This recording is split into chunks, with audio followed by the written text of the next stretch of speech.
And now let me introduce our eminent professor, Professor Dima Ahmed Al-Sharqawi, which is a consultant of hematology at Royal Marsden Hospital. She studied medicine at University of Cambridge, where she gained the first class honor degree in Imperial College. She trained in Hematology University College, London Hospital, before undertaking research in epigenetic related prognostic factor in acute myeloid leukemia in UCL cancer patients. She won the EHA Clinical Research Fellowship in 2017, and she is a famous figure in lymphoma, myeloma, and hematological malignancy. The floor is all yours. She's gonna talk to us about the latest advance in diffuse large B-cell non-Hodgkin lymphoma, and it is Roche Symposium. Marhaba. Thank you very much for that kind introduction. So I'm going to be talking a bit about the POLARIX data, so advancing treatment for patients with diffuse large B-cell lymphoma. Then I'll talk a bit about our experience at the Royal Marsden with it and end with a few cases. So these are my disclosures. So let's first of all talk about the background. So I work in the UK, and in the UK we're a population of 60 million people, and we have approximately 5,500 new cases of diffuse large B-cell lymphoma each year.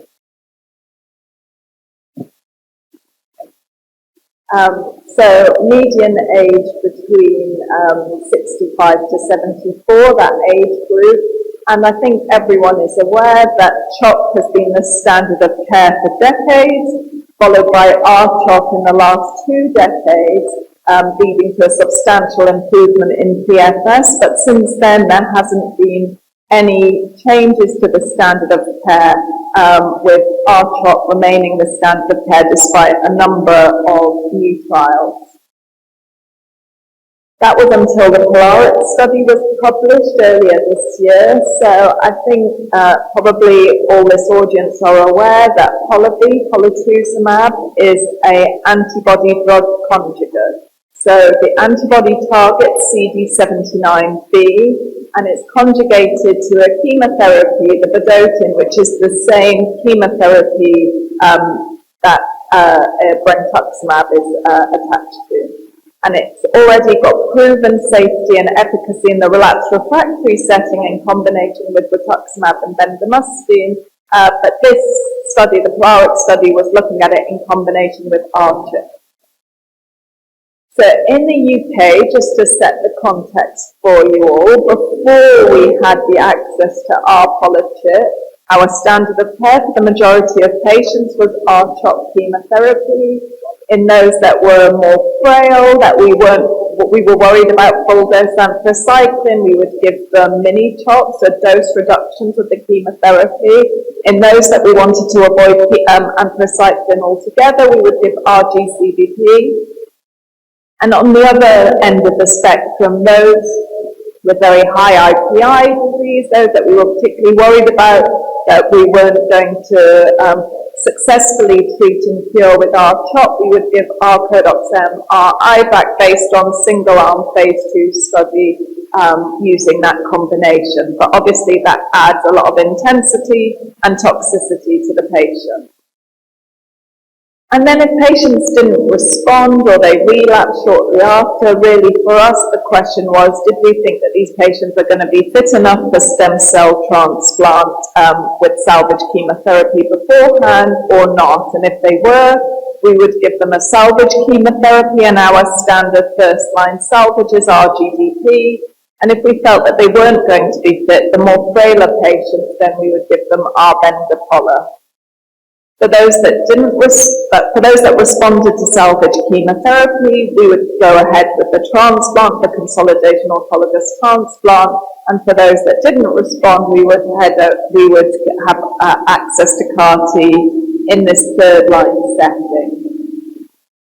Those that relapsed following stem cell transplant, we would then go to CAR-T in the third-line setting, and for those that relapsed post-CAR-T, we would often give, for those younger, fitter patients, R-Bendapola post-CAR-T, and then we'd be exploring clinical trials and potentially allogeneic transplant. So the SCHOLAR study is quite an old study, but had been recently updated, but it was looking at registry data and also some prospective data from some prospective trials and grouping it together as a meta-analysis, really to consolidate our use of stem cell transplant as a consolidation in the salvage setting. So this was looking at patients with diffuse large B-cell lymphoma that's relapsed or refractory. So the zero time point is from the point that they're having their salvage chemo, not from diagnosis. And I think the thing to say from the panel A, which is the overall patient group, is that whilst there is a plateau and some people do benefit from salvage chemotherapy and autologous transplant, that plateau is low at about the 20% mark. So yes, we can salvage some patients with salvage chemo and auto, but actually a lot of patients will relapse with salvage. And you can see on panel D where they've separated those that had transplant from those that didn't have transplant after salvage chemotherapy. And yes, that bar is higher if patients proceeded to a stem cell transplant, but it's still only about 30% of patients in the relapsed refractory setting getting durable responses and remission. So really, for us, my key take-home is we didn't have anything better at the time with the SCHOLAR-1 study with salvage and auto, but if we can improve on upfront therapy and have fewer patients getting to needing subsequent therapies, then that would be a good thing for the patient. As I said, there have been lots of attempts to try and improve upfront therapy, so it's not through want of trying that there hasn't been a better standard of care to R-CHOP, whether that be improving on the anti-CD20, such as using obinutuzumab, additional targeted therapy, the so-called R-CHOP plus X trial design, change of chemotherapy completely, or using maintenance therapy. But the short summary from all of these is that they've all been negative studies, and nothing has improved on the standard of care. So POLARIX is a phase 3 multi-center randomized double-blind placebo-controlled trial comparing R-CHIP plus polatuzumab versus R-CHOP, so substituting the vincristine with polatuzumab. You can see the randomization was a 1-to-1 randomization, and there was a double-blind and it was double placebo-controlled. So those that had the standard of care arm of R-CHOP had a polatuzumab placebo, and those that had the experimental arm of polatuzumab plus R-CHIP had the vincristine placebo. So 6 cycles either side, and then 2 cycles of rituximab following that. These were patients that hadn't been treated for their diffuse large B-cell lymphoma, all aged between 18 and 80, and their IPI was between 2 and 5, so 2 or above. There were various stratification factors to ensure there was an even balance across the 2 arms, and that included IPI score, bulky disease, and geographic region. And the primary endpoint, as you might expect for a phase 3 study, was progression-free survival. Just over 1,000 patients were assessed, of whom about 880 were eligible to proceed with therapy. So there were 440 patients in each arm. Of those 440, about 390 on the polar R-CHIP arm and 380 on the R-CHOP arm completed therapy, with a number of patients not completing either due to AEs or progressive disease or other causes. You can see from the next couple of slides that the characteristics between the 2 groups were quite well balanced. So median age was similar, ECOG performance status, IPI, which was one of the stratification features, was similar. So I think it was randomized and the groups were balanced.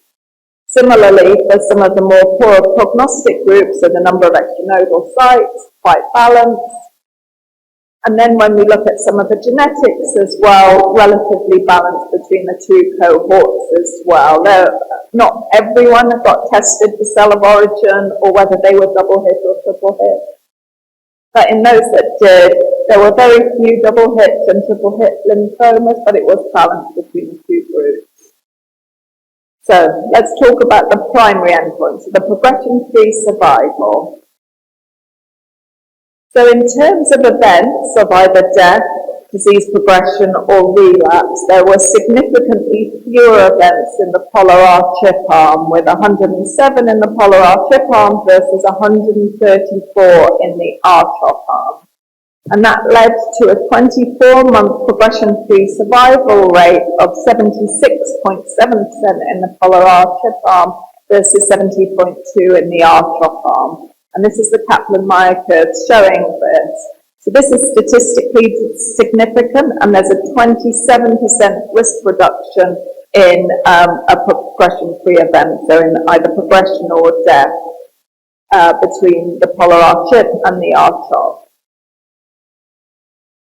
Now, the study wasn't powered to statistically to look at the various different subgroups, and so it is always, I think, hypothesis generating, looking at the subgroups rather than things that I would define my management on. But there were some interesting features, such as IPI. We know that those with a higher IPI are less likely to do well with R-CHOP, and there was a significantly better outcome for those patients with polar R-CHIP. But equally, there were more difficult subgroups to explain, such as men doing significantly better with the polar R-CHIP arm. The subgroup analysis for the double or triple hit is difficult really to interpret because they're such small numbers.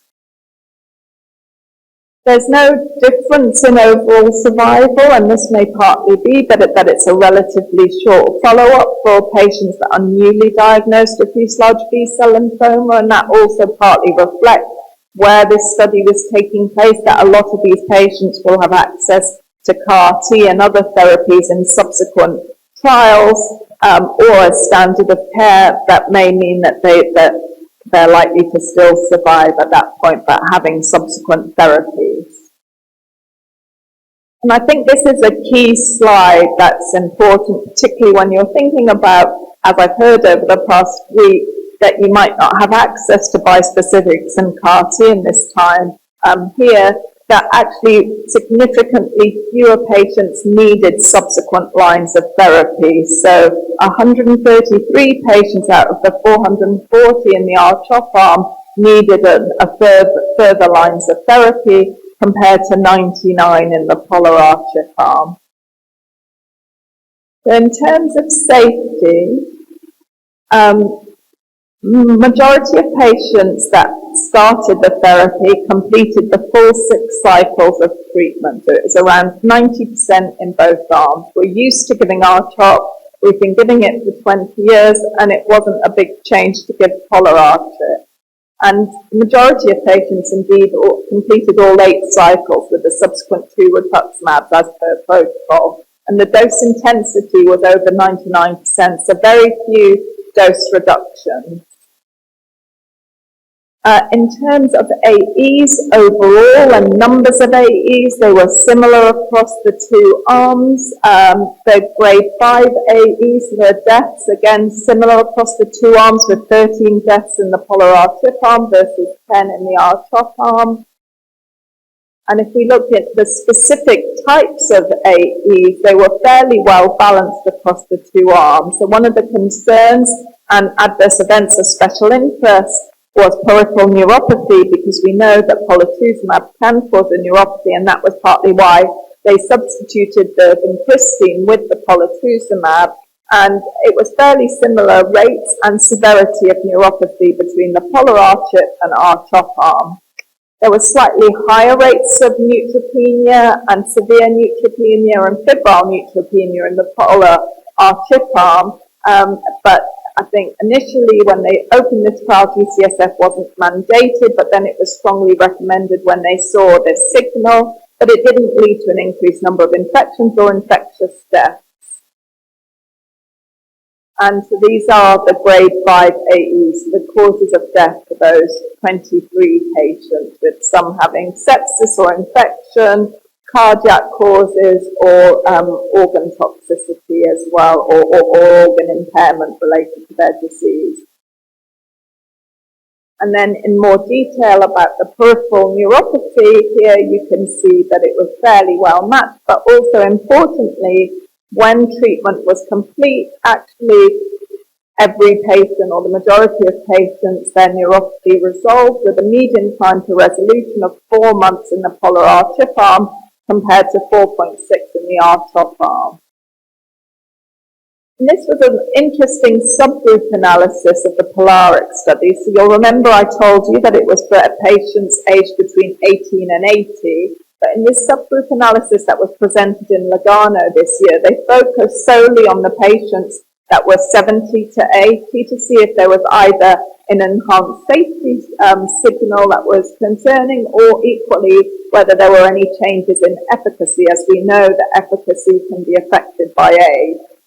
And you can see in this older age group that the characteristics were well balanced, and importantly, actually, the number receiving the full 6 cycles of treatment was relatively similar to the majority of patients on the trial, so not much change. So even in this older age group, it wasn't that these were the patients that were coming, stopping therapy early because of toxicity, which is reassuring.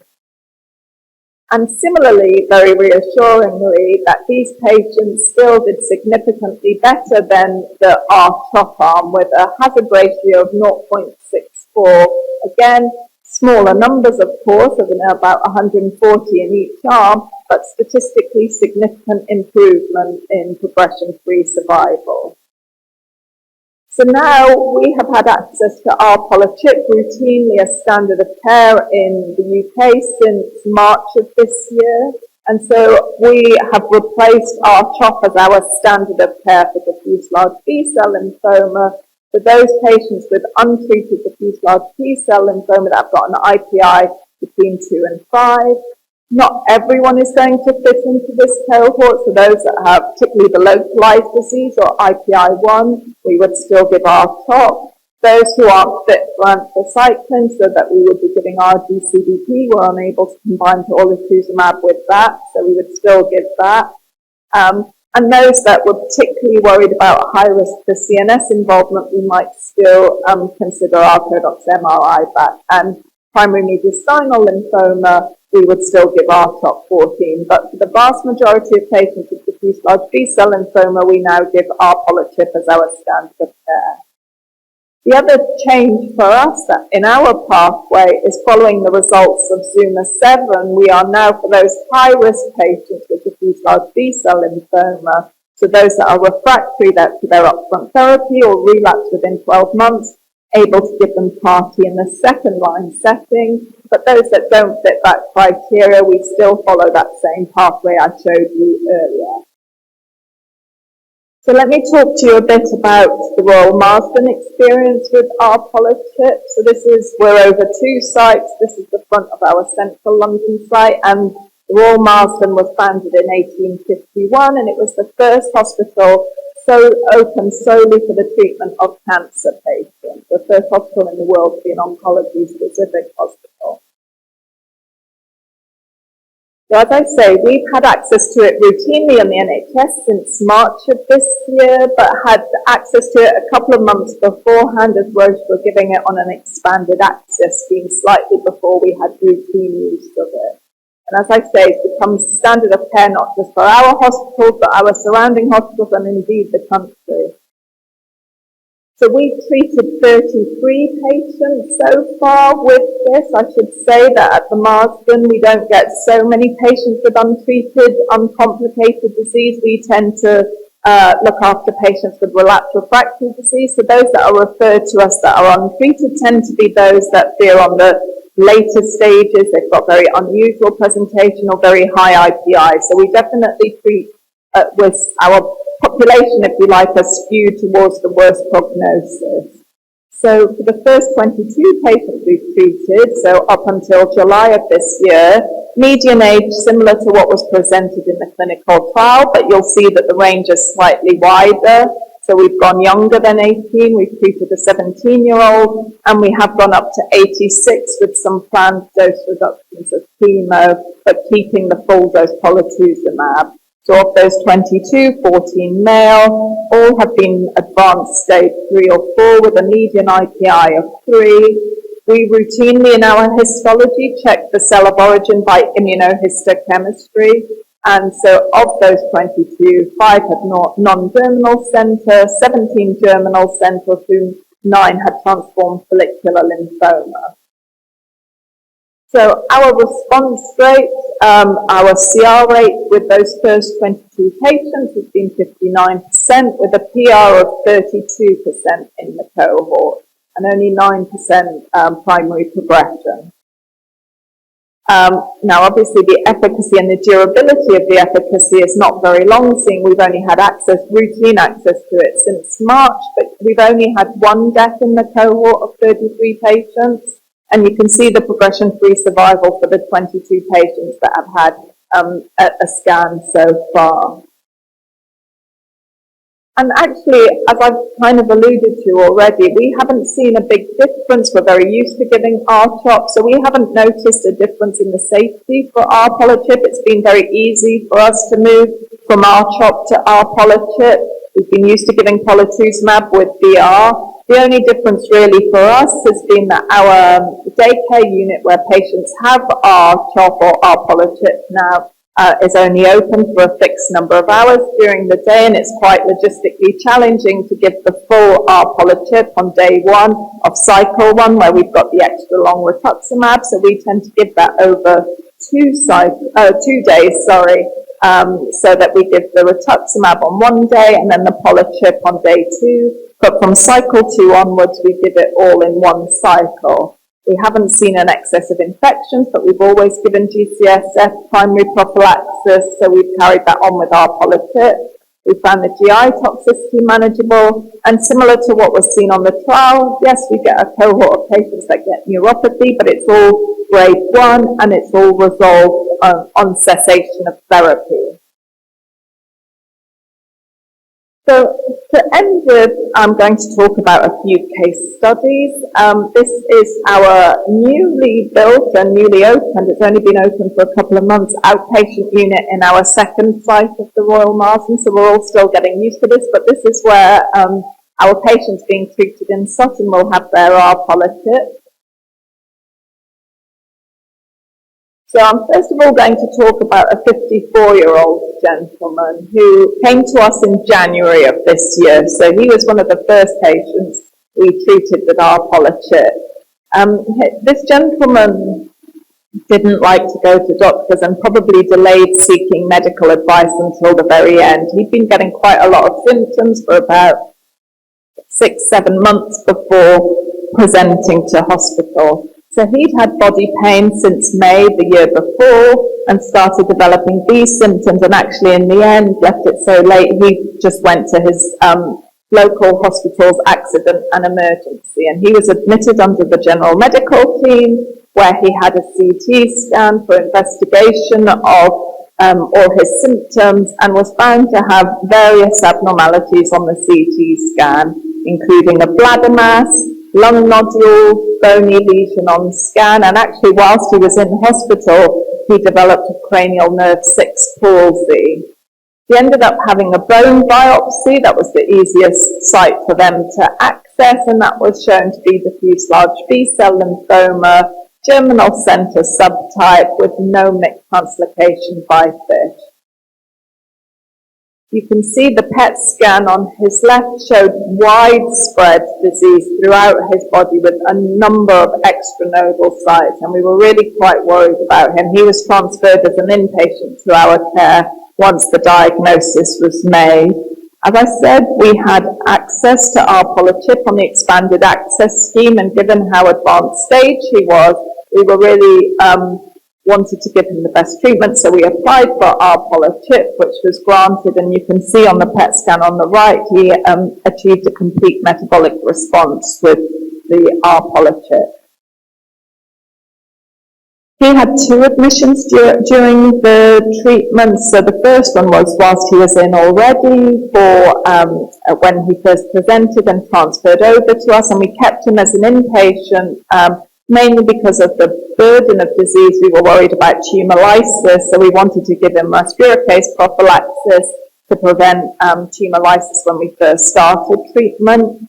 He was also, whilst he was in with us, noted to be drinking litres and litres of fluid and passing a lot of urine, and on further investigation found to have a cranial diabetes insipidus, and that in combination with the widespread disease, numerous extranodal sites and the cranial nerve 6 palsy, we were worried about central nervous system involvement, but it was, he had an MRI head and lumbar puncture, and there was no evidence of CNS involvement. So this was thought to be unrelated to his diffuse large B-cell lymphoma, and he's being managed by the endocrinologist for the diabetes insipidus. He had his first treatment and improved quite a lot, and once we've got the diabetes insipidus under control, he was discharged. He was readmitted following the second cycle of treatment for neutropenic fevers, but this was a very uncomplicated admission. The fevers resolved after a few days of antibiotics, and he was discharged, and he managed to complete the full 6 cycles following that with no further admissions. The next case is a 77-year-old lady, so slightly older and slightly different presentation, as she was already under our care, having active surveillance for follicular lymphoma. So she was diagnosed with follicular lymphoma in 2019. This was incidental finding following cholecystectomy. And on one of her clinic appointments, whilst we were following her up, mentioned she'd started developing these symptoms.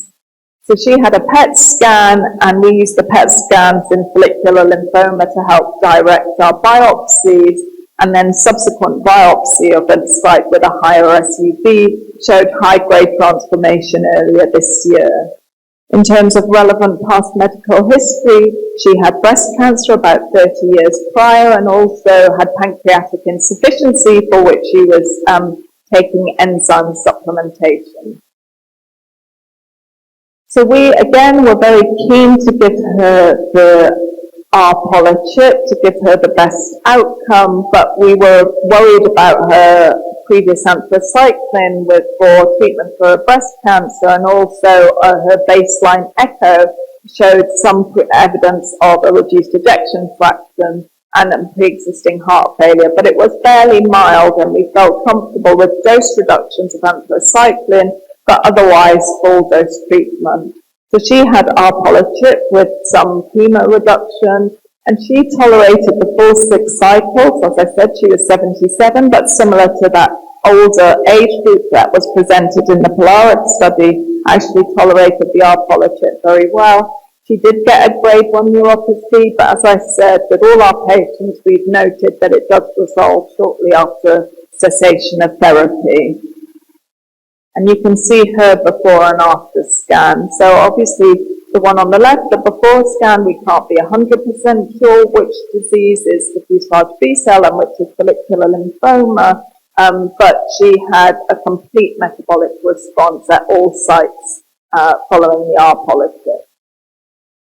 And finally, I want to discuss a patient that's at the other end of the age spectrum, so our youngest patient to date that we've treated.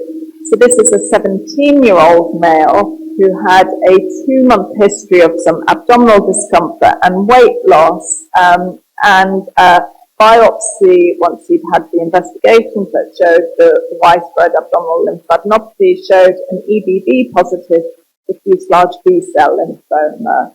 His IPI at presentation was 2, and complicating his presentation, he had quite a nasty folliculitis under his arm that was almost like an abscess that he needed antibiotics for, which led to us delaying the chemo to begin with, and it hadn't completely resolved when we started chemotherapy, but we wanted to get started with the treatment. But so once we've got it under control of folliculitis, he started our Polychip. So he's a very recently treated patient, so he hasn't even completed his therapy yet. He's due his 6th cycle next week, but this is the PET scan, his interim PET scan, and you'll see again, even on his interim, he's developed a complete metabolic response, and we've been very happy. And he's young, he's fit, he's not getting any toxicity at all after the folliculitis has completely cleared. And so we'll wait and see what his end of treatment PET is. But those were the cases that I wanted to discuss with you, and thank you very much for inviting me to talk to you all today.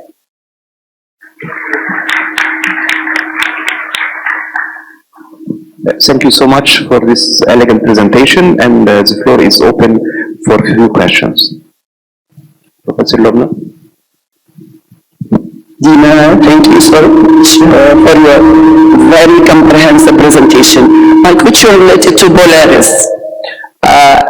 This trial didn't show any overall survival benefit, and in spite of Polivy is a very effective molecule, very rapid, deep, durable response with measurable toxicity. In your opinion, this is due to the short duration, we need to wait long, or what? I think that's a good question, and I think it's probably multifactorial. I think that you're definitely right. It's short follow-up. We need to wait longer to see if the overall survival will occur. And I think that also we know that, when I've been discussing cases with you all over the past week, that even if patients don't respond to their frontline therapy, we've got a number of salvage lines that people going on to, and then they go on to the next and the next, and it might not get their disease in remission, but it keeps them alive. And so I heard about a lot of cases where patients are on their 5th or 6th line of therapy, so they're still alive maybe 2 or 3 years after their initial presentation, but they're still needing therapy after therapy after therapy. So I think that, we've got enough therapies that control the disease that make a difference to their overall survival. And the final thing, this was done in a lot of centres that have access to CAR-T, and we know that CAR-T is going to lead to a prolonged survival for a proportion of those patients, but of course that's at a cost and extra toxicity, and also extra worry for the patients as well. So I think it's for all those reasons. Another question related to the old case 77 with cardiac heart failure, and he was sticky to the same protocol. In this situation, is there any limitation for anthracycline administration?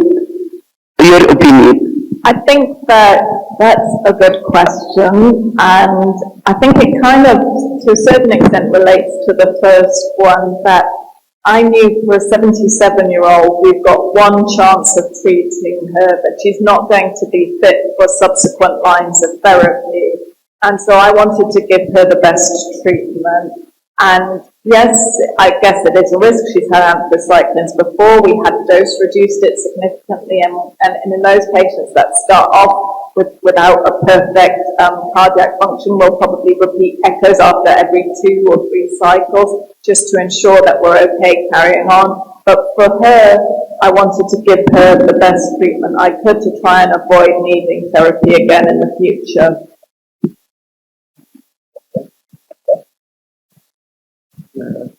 Last question, please. We have Polivy now the first line and second line. Which patient will you start for him at the first line, and which one you will reserve for the second line? So I think this is a very different question for me, treating patients in the UK compared to you treating patients in Egypt. I personally think that bendamustine is not a good backbone for treatment of diffuse large B-cell lymphoma. We've already seen that in clinical trials pre the Polivy that our bendamustine prior to polatuzumab, we weren't giving for diffuse large B-cell lymphoma.